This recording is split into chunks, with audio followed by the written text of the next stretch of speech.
এই রান্নাটা যদি বাড়িতে একবার করি তাহলে আর মাংসও খেতে ইচ্ছে করবে না। চলে আসলাম আরেকটি নতুন রেসিপি নিয়ে। আজকে আমি তৈরি করে দেখাবো মসুর ডালের বড়ার ভুনা।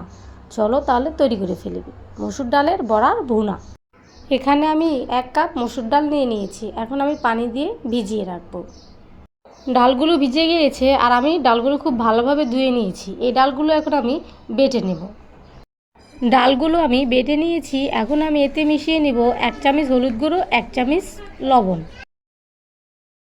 তারপরে দিয়ে দেব আমি 2টো পেঁয়াজ কুচি, 3টে কাঁচামরিচ কুচি আর দিয়ে দিব ধনে গুঁড়ো, জিরা গুঁড়ো 1 চা চামচ দিয়ে খুব ভালোভাবে মিশিয়ে নেব। চুলায় প্যান বসিয়ে দিয়েছি। এখন আমি এই বড়াগুলো লাল লাল করে ভেজে নেব।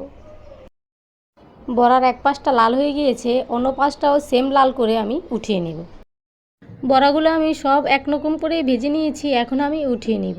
চুলায় একটি কড়াই বসিয়ে দিয়েছি। তাতে দিয়ে দিব আমি 1/2 কাপ পরিমাণ সয়াবিন তেল। তেলটা যখন গরম হয়ে যাবে দিয়ে দিব 2 চামচ পেঁয়াজ বাটা।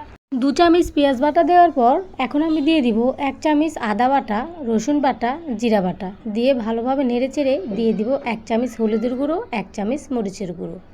এরপরে দিয়ে দিব আমি স্বাদমতো লবণ। যেহেতু আমরা বড়াতে লবণ দিয়েছি, এখানে খুব সামান্য পরিমাণ লবণ দিয়ে দিব। দিয়ে সামান্য পরিমাণ পানি দিয়ে মশলাটাকে আমি খুব ভালোভাবে কষিয়ে নেব।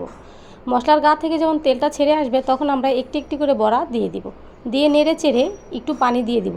পানিটা দিয়ে দেওয়ার পর দিয়ে দিব 2টা টমেটো কুচি।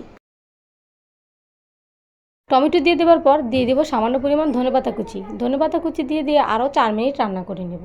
4 মিনিট রান্না করে নিয়েছি। এখন আমাদের রান্নাটা হয়ে গেছে, নামিয়ে পরিবেশন করে নেব। তো তৈরি হয়ে গেল মজাদার বড়ার ভুনা। তোমরাও বাসায় একবার ট্রাই করতে পারো। আর খেতে কেমন হয়েছে তা আমাকে কমেন্ট করে জানাতে ভুলবে না। সবাই ভালো এবং সুস্থ থাকবে। আল্লাহ হাফেজ।